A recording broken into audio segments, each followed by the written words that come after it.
Hey guys, Josh here, your Amazon optimization guru, and welcome to my channel where we talk about all things related to optimizing and increasing your sales on Amazon. If you're looking for a more personalized one-on-one approach, I do offer consulting services, and you can get in touch with me by going to the link in the description below.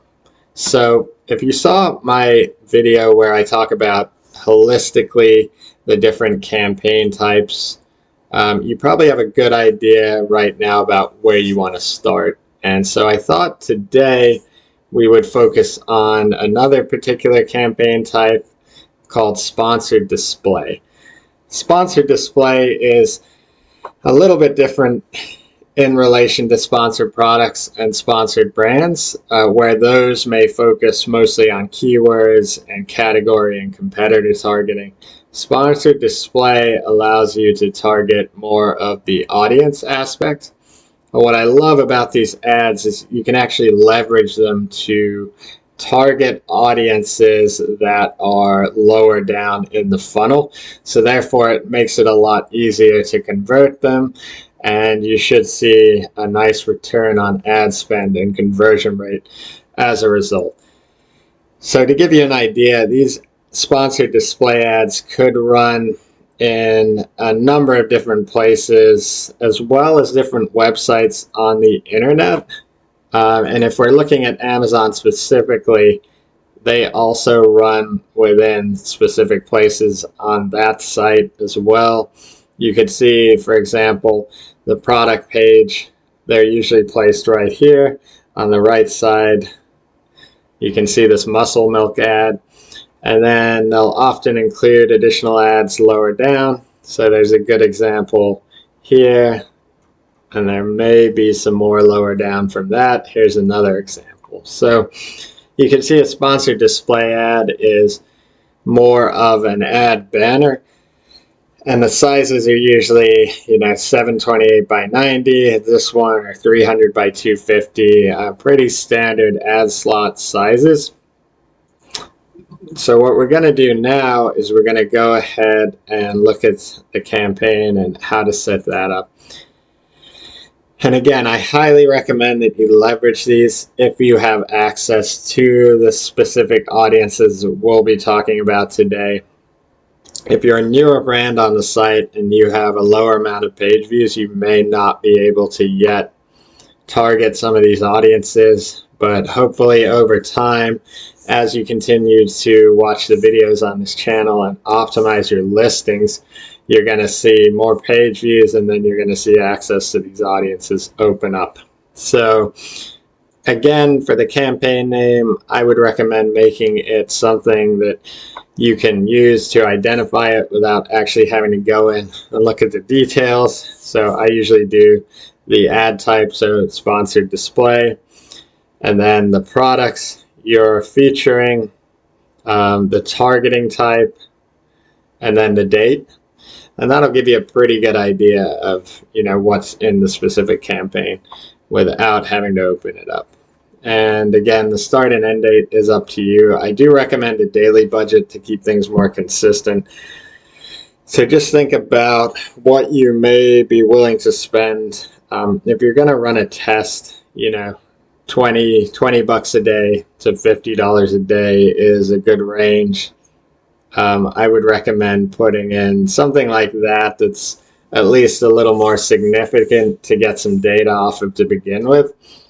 And then you can figure out if you want to scale it up, if you want to pause the campaign or create and test other campaign types. So if we look down here, you'll see the bid optimization. And this is kind of a cool little trick in terms of how you want to adjust it. If you're looking for people to visit your page and view it, page visits optimization is nice. Reach is generally used for bigger, more recognized brands or branding initiatives. In this case, I probably wouldn't recommend it. And I'm going to say 9 times out of 10 that you go for the optimize for conversions. I think we're all looking to make more money here. and increase our sales, and this objective helps us do that. So I definitely recommend that we just stick with that for now, and maybe you can experiment with the other types later if you want.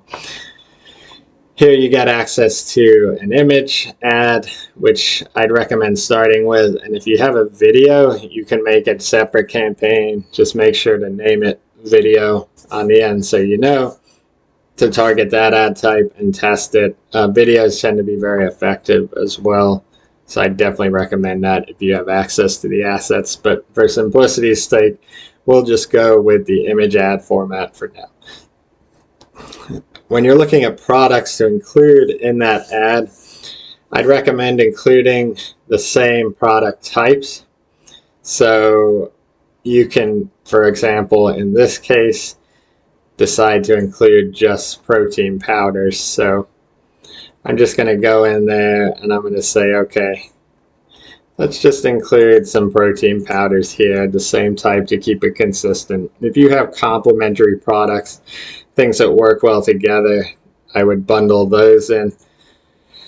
I wouldn't recommend putting products that are different from one another into the same ad. I think that could be confusing. So just stick with either just one product or multiple products of the same product type. Here you can see the targeting. And the targeting, I think, is the most important part here. What I'd really decide to focus on in the initial testing that you do with these ad types is the audiences.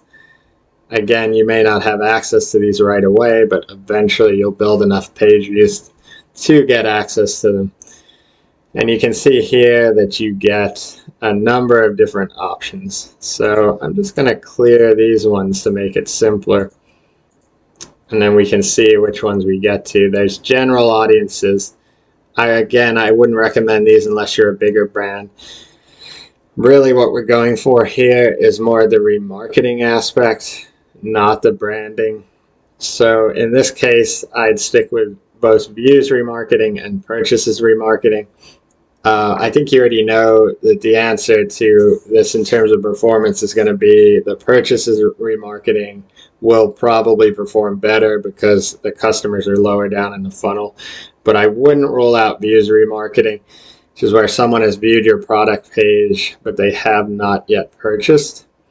So if we're starting out, start with purchases remarketing, people that have purchased your products in the past, and target them first. So you can see purchases remarketing, advertise products, that means your products. You can add that one in.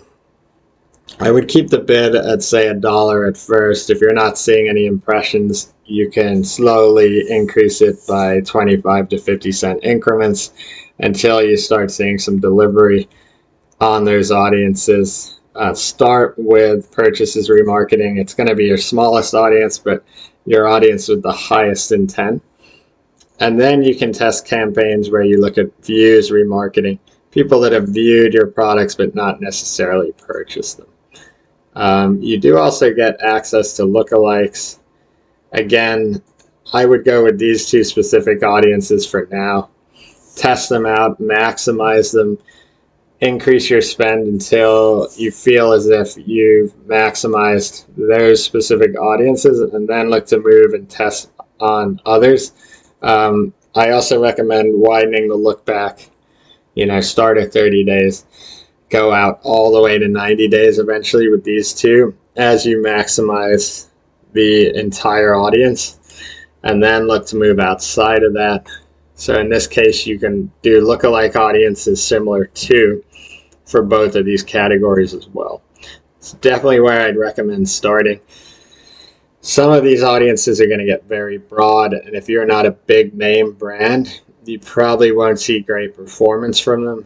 So instead, I'd recommend that you use your sponsored products campaigns, which I talk about in another video, and draw in qualified page views with specific search terms, and then use this display advertising type to remarket and then ultimately convert those particular individuals. So this is where I think it really comes in handy.